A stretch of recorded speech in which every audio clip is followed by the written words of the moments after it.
nga ni loo doon wax noonu. ci Louis mi Louis la doon waxal. non xam nga man Louis kii laa ko tegoon non kii Ibou Guèye. Ibou Guèye laa ko tegoon de. Louis la doon waxal non Louis xam ne Louis xam ne man Louis xam ne su ma ko nanga wax naa dama leen bëggoon jaxase mais bon.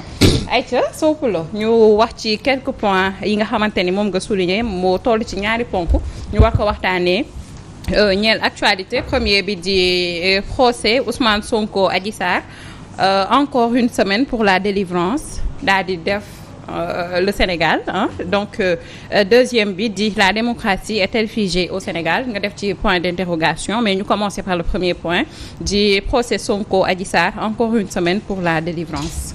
C'est vrai boo gisee mu wax loolu. mooy démb même la veille le dimanche Sénégal kii yoon na comment nit ñi on sentait une certaine sinistrose. nit ñi mel ni lu kenn yëngatuwul. ci dimanche soir bi dimanche après-midi bi le lendemain matin lundi matin nga gis ni dëkk bi kenn yëngatuwul kenn bougéwul ku nekkaa ngi nekk dans l'expectative di xaar di jéem a comprendre qu'est-ce qui pourrait éventuellement se passer par rapport à l'avenir du pays. ñëpp di wax coow gi bari mais coow gi coowu suuf la mais en même temps on voit que ni dëkk bi dafa ne teg. il y a rien qui bougeait. et on se disait qu'est-ce qui pourrait éventuellement se passer bi ñu demee ba 10h30 pratiquement avant 11h ñu ne affaire bi reporté nañ ko ba la semaine prochaine maanaam mardi prochain. moo tax ñu ne ma ne tey est-ce que ça serait pas pour la délivrance pour que délivrance mooy c'est-à-dire que ñu génn ci mbir mi définitivement.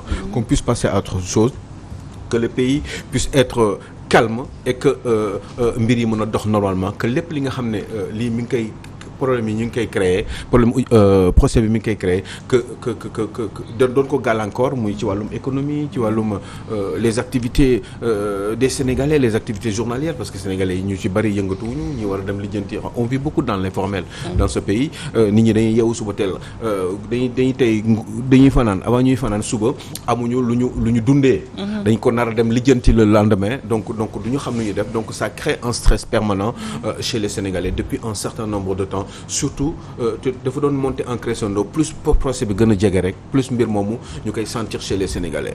Et donc du coup on s'est rendu compte que ni il a été décidé que ni il fallait attendre jusqu'à la semaine prochaine pour revenir vers une audience spéciale. Raison yi nag principalement mooy évidemment surtout dañu comment dire.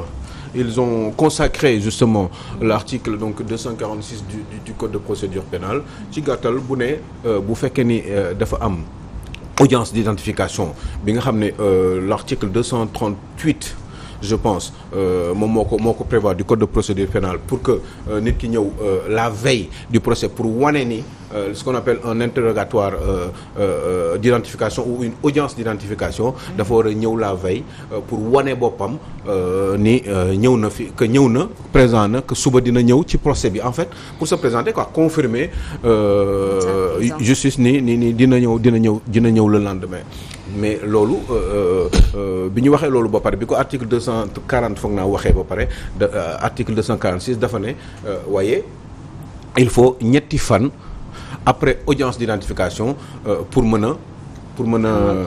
a commencer procès bi. Finalement on s'est rendu compte que ni les avocats quand ils sont arrivés surtout maître Sarr muy avocat Ndeye Khady Ndiaye bi ñu débarqué le jour J mooy démb dañu ne ñetti fan yooyu jour franc maanaam samedi mënu see bokk. jour férié mënu see bokk mooy jour yoo xam ne c'est des jours ouvrables. yaa ngi dégg donc ñetti fan yooyu. mëtul parce que bu jógee ci dimanche bi gars yi ñëw. pour non lundi bu jógee lundi bi gars yi ñëw. pour def seen interrogatoire d'identification boobu jour boobu bu ko weesoo le lendemain rek.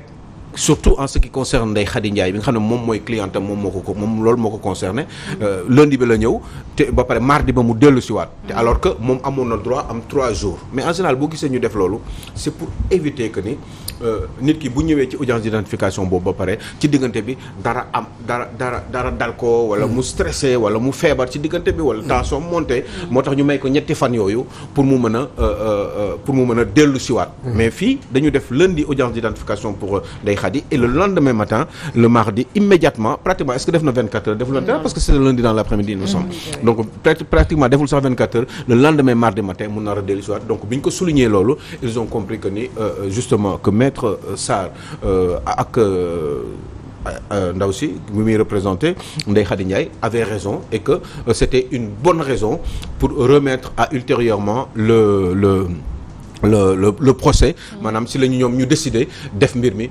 immédiatement juge bi xam nga Yacine quelque chose comme ça ah Hippolyte quelque chose la tudd mooy juge bi quoi juge principal bi parce que day am ak ànd ak ay assesseurs si la décidé nii si lañu décidé nii reporté nañ mbir mi ba mardi prochain maanaam mardi le 23. Bon les avocats aussi ñoom am na leneen lu ñu teg nee nañu. 45 jours. nee dañu demandé 45 jours pour ñu am temps. pour gën a gëstuwaat këyit yi parce que tout simplement c'est énorme comme volume mbir yi dafa bari ba nga xam ne pratiquement dégg naan dossier bi ça fait 471 pages te loolu dafa bari nee nañu pour mën am temps gëstu ci xam nan la ñu mën a défendre seeni clients yi respectivement et que ce serait bien bu ñu leen mayee weer ak genn wàll boobu donc finalement le juge a refusé mais nee na non seulement ça va être une audience spéciale maanaam mooy mbir mi dañ koy jour boobu lañ koy def ci jour boobu lañ koy tëj mais mardi boobu lay doon te ñoom ñoo ko décidé et que ça allait se passer comme ça.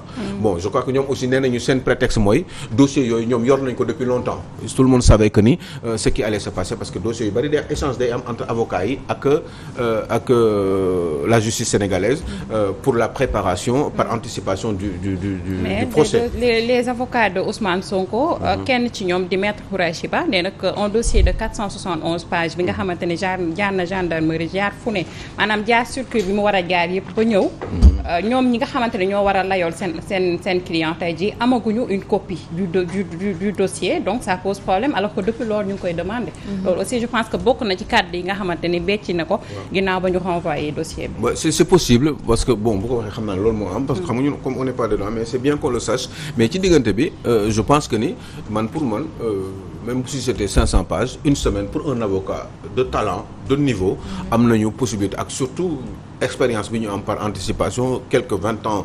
de procédure maître Sarr maître El Hadj Diouf et cetera donc am nañu une semaine quand même baax na pour loolu war na mën a nekk man ci sama gis-gis parce que bon jàng nañ tuuti école te en général jàng leçon moom surtout ñi nga xam ne dañu am routine yu bari dañ koy fëraale parce que dañuy xam li xew donc li ñuy regarder kay mooy l'étude du dossier dans le fond te loolu je pense que il pourrait éventuellement avoir le temps mun na nekk aussi pour d'autres raisons parce que tout simplement c'est par rapport à des stratégies qu'il met pour que éventuellement gën a yéexal affaire bi pour stress bi gën fee nekk pour que aussi ñoom ñu gën a mën a nekk à l'aise pour réfléchir sur d'autres solutions éventuellement dont l'objectif serait d'être vainqueur au sortir de ce procès ku nekk yaa ngi teg say stratégie mun na nekk lu nekk donc affaire u tegante xel la mais je pense que ni tout à fait honnêtement est-ce que yoon Aliou Sow war na am affaire tegante xel ils ont aussi dina am kay parce que tegante xel mooy fexe tout ba lépp ñaari parti waxula kii de ñaari parti xam naa li mu wax mais est-ce que loolu lu normal la en fait mais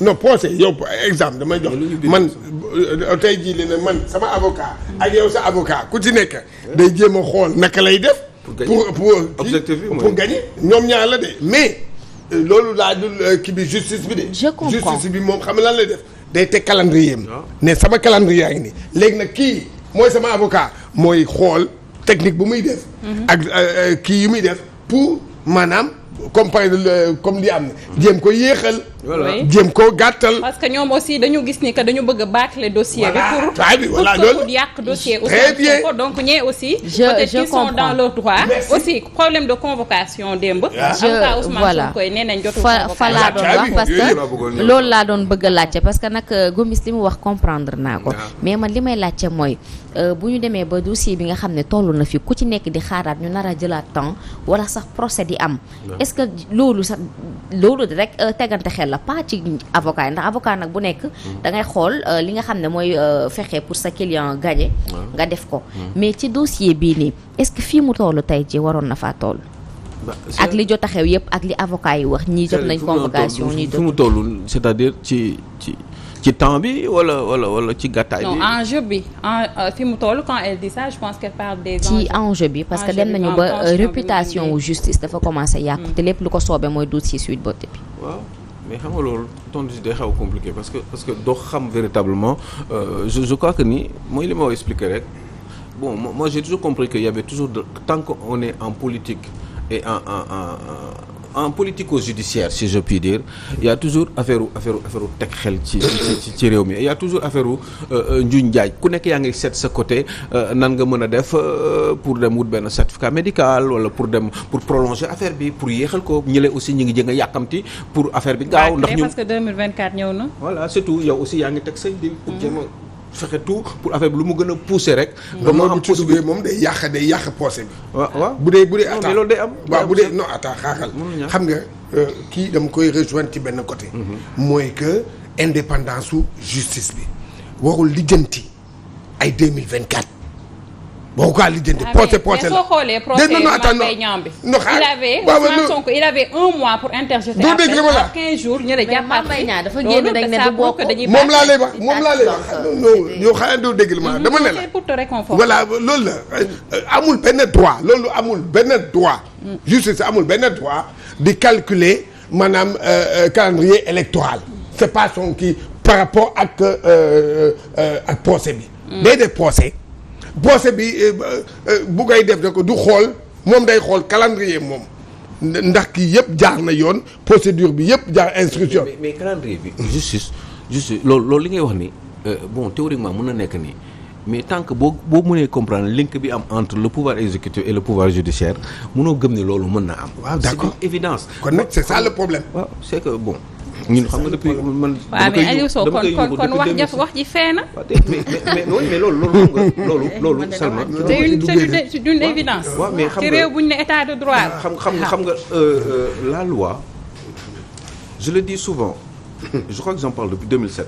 La loi même si elle est mauvaise c'est la loi il faut que ay nit daj ci coow bari ci ay nit gaañu maanaam am ci ay métit boo expérience boobu tax ñu corriger ko au fur et à mesure du temps parce que li ñuy wax nii ça relève du code de procédure pénale maanaam nan la mbir mi war a doxee sachant que ni ku si nekk da ngay jéem a yow li nga am ci avantage par rapport au code de procédure pénale da nga ci jéem a profité kii day jéem a xëcc ci côté pour mën a pousse keneen jéem a xëcc ci côté mais mbir bi leeroon de manière précise ba pare surtout bu weesoo mu leer il faut que mu am une véritable séparation des pouvoirs te loolu amu fi te loolu doo dégg nit ñi kenn wax ko mais même quand je parle de séparation des pouvoirs nit dañuy wax ni y a une séparation des pouvoirs c'est vrai mais il faut une séparation rigide maanaam day leer que ni juge yi wala justice bi dafa am une indépendance totale mais la justice sénégalaise n'a jamais eu une indépendance totale parce que tout simplement il n'y a pas de séparation rigide des pouvoirs tu ne peux pas dire ça waxuma sax France mais même l'exemple mooy États-Unis juge kenn mënu ko defloo lu ko neexul parce que tout simplement juge bi il est libre mais en même temps aussi boo gisee gars yi di bàyyi xel toujours benn link entre justice entre pouvoir judiciaire ak pouvoir exécutif c'est parce que dañuy wax ni juge yi kenn falu leen exécutif la ñu fal comme ñoom la ñu fal nag ñoom ñoo war a doxal ni mu leen neexee mais est-ce que question beneen mais est-ce que dañ la fal rek que da nga war a def yow niñ la sant non li la neex. Oui. parce que am na parti boo xam ne démocratie daf ko joxe ci maanaam falin parti boobu man je pense que ni waroon nañ ci teg ay réserve xaw ma nag dégg ngeen li ma leen wax. maanaam buñ la fa c'est pas parce que dañ la fal rek que war nga mën a def lu la neex mais en même temps ki ñu falul aussi nga xam ne ki ñu fal. moo ko fal.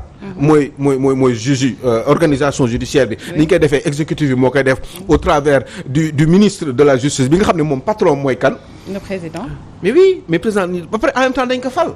waaye léegi link boobu nan la ñuy def pour mu dindeeku ba éviter ni aussi en même temps ba mun a am équilibre nécessaire pour que yii nii bañ a amati parce que lii nii existé na depuis que le Sénégal est indépendant. existé na depuis à part quelques petits changements. jusqu'à quand c'est-à-dire jusqu'à quand la ñuy am justice bu indépendante jusqu'à quand la ñuy am justice boo xam ne saa yi su ma convoqué man Salma dinaa ne dinañ ma àtte ci yoon saa yi su ma convoqué dinaa ne lii de benn mais bu dëgër maanaam waa ji de mën na cee bañ a teg kuddam wala waa ji de mën na cee am mainmise kañ la ñuy toll ci justice boobu. ci Sénégal. Salma man fi may intervenir dama lay appuyer rek si loolu. loolu pour ñu mun ko am. il faut que ñu am njiit yu dëggu. dëgg la. il faut que ñu am njiit yu dëggu. il faut que ñu am njiit yi nga xam ne dañuy mën a def séparation entre pouvoir exécutif ak pouvoir judiciaire. mais mënuñu depuis wax na ko depuis ñu am suñu indépendance ba tey. suñu président yi ñooy teg seen conc si dossiers yi fiy nekk yëpp. te loolu tamit c'est pas normal te ba pare nañu bàyyi xel askan bi. xam ne askan bi tamit instant bii nii dañu sonn. déjà xoolal démb rek élèves yi jàngiwuñu. nit ñi war a xëy xarimat. ñu si bari dañuy toog parce que dañuy ragal dem parce que ñu ngi xalaat ay coono wala ay yeneen ak yeneen yu ñu mën a daj si kii bi ñu ngi xalaat ñu agressé la ñu ngi xalaat li ñu ngi xalaat la en plus manifestation yi day gën a sonal doomu aadama yi parce que li tax ñu leen di sonal da ngay gis ñoo xamante ne manifeste taxu leen a jóg yàq moo leen tax a jóg ñëw joox si biir mbooloo yi waaw voilà mu ngi noonu donc wax dëgg yàlla nañ ñu dimbali procès bi ñu def ko si jàmm ak salaam mu jeex ñu tegee ko ne la ñu jàll ci leneen. on a d'autres priorités. waaw on a d'autres priorités. mais li wax xam nga wax na lu am solo mooy aqulaay taala xam nga loolu kenn du ko bind Salma. dans ko loolu ci nit lay doon. te loolu c'est une question de chance dans un monde mais en même temps d'éducation parce que quand même c'est vrai que man bon am ñoo xam ne kenn du ko jàng da nga koy dund quoi si sa àdduna te da ngay gis quand même da ngay gis yeneen dëkk yi. yenn dëkk yi ni nit ñi en général ni ñuy jubee ni ñuy jub di wax dëgg te yàlla tax mais loolu amul en tout cas amul Sénégal mais loolu même boo defaroon yoon li ma lay wax nii yëpp nii teewul yi ma lay tegal nii yëpp nii naan la moo gën ak yooyu tey yi nii bés bu ñu ko tegoon am na ay attitudes yoo xam ne bu fekkee ne changé wul ci ñun mais dañuy sonal suñu bopp parce que xam lu tax parce que tey yi nii je te donne un exemple moi je suis mouride. oui. bëgg naa nekk murid c'est-à-dire man je suis juge. dama war a juger te ki may juger kilifa la ci yoon bi ma nekk. mu ñëw taxaw. oui. sama sëriñ woo ma ne ma walla wax dafa am façon dafa am waxin. man ma war a xam li ma xam man su ma ñëwee taxaw di war a juger. est-ce que dama war a def le maximum de clémence sur cette personne-là bi nga xam ne dama am un link sentimental par rapport à ma foi. déglu ma de. oui. link sentimental par rapport à ma foi. pour mën a tenir compte de loolu. pour mën a juger nit ki nga xam ne dafa tooñ. qu'est-ce que je fais est-ce que damay suivre ndigalu république laïque. ou est-ce que sans le dire. oui. damay bàyyi xel ci sama yaqin. ni war naa dimbali diw. fàtte complètement tooñ bi mu tooñ ñu ma war ko mën a adapteel sanction bi tolloog tooñ bi. ma ne man du ma def loolu parce que dafa am lu nekk ci man loolu nekk ci man nag. ëpp na doole sama xam-xam. d'accord xaw ma ndax. si xam nañ bu baax. je fais comment parce que bu fekkee dans nga demee sa akulaay taala rek. mais boo d'accord mais Salma demee sa akulaay taala non Salma xam moom allah kulli aal mooy mujj. xam nga Macky Sall mos na wax bu doy waar. bi mu ko yëgee wax dama tëb. rapidement. mais après dama dellu si waat ma ne mais man su doon man est-ce que nan lay def parce que dafa ne am na ay dossiers yoo xam ne moo si teg concam. non fi mu ne est-ce que mbagg bi demul sax mu gën a diis. d'accord waaw mais des fois Salma waaw très sérieusement xool mais est-ce que am na ay dossiers yoo xam ne pour des raisons impérieuses yow akulaay taala kese yàlla rek tax laa jóg amul keneen war nga si mën a teg sa conc maanaam parce que leerul. waxtu bi xoj nañu ma fi ne ne. li wax grave la wax ni ñu réfléchir amul solution damay laajte rek loolu Pape Fabrice Nguema la may laajte donc parce que des fois je bloque quand même ci yenn mbir yi bu fekkee ne dama bëgg a jàppee sama bopp comme le vrai occidental avec une certaine idée de la République wax dëgg yàlla eh ben kon yu bari du ma ko respecter mais bu fekkee ne damay suivre samay sentiments par rapport ak sama yenn ngëm-ngëm yi erreur yu bari dinaa ko def te dinaa mën a ñeme naa tooñ doomu jàmbur parce que ñeme naa juger seulement sanctionner ko ci auteuru actam mais ma bañ a def auteur ma bañ ko sanctionner ci auteuru actam tout simplement parce que dafa am ay sentiments yu ma habité. D'accord. En tout cas je fais comment tu fais comment toi sa sëriñ ñëw sa sëriñ ñu la ah Salma bàyyil mu sedd nooy def yow Salma sama sëriñ ne ma bàyyil mu sedd. bàyyil mu sedd. c'est-à-dire on ne peut pas prendre exemple sëriñ ak sëriñ kenn falu ko par exemple pour te dire que exemple bi nga joxe day xaw a doy waar pour ñu wax ci sëriñ kenn falu ko mais fii askan bi ñoo booloo jël seen xob sànni la. nooy def. non dañ jël suñuy xob sànni la. yow da ngay def li nga xamante ne moo la fi andi code yi ñu régir doxal ko. il faut pas ngay jël yow kon en réalité. kon yenn dossiers moom na def li ko war rek méttiwul de na séparation de pouvoir rek je pense que bu ñu defoon loolu. au fait tension du am problème du am. man du ma jiixi jaaxa yow doo jiixi jaaxa dañ naan justice bu normal moo fi am. bu ko defee ñu wëyal rek procès bu amee dinañ xam ne yoon nañuy doxal waxtu wi nag. moo ñu xoj ne tuuti fi mu nekk. Salma li nga wax leerul de man tam su ma ko doon wax du leer man tamit su ma ko doon wax du leer. sa temps jeex na. wallaahi.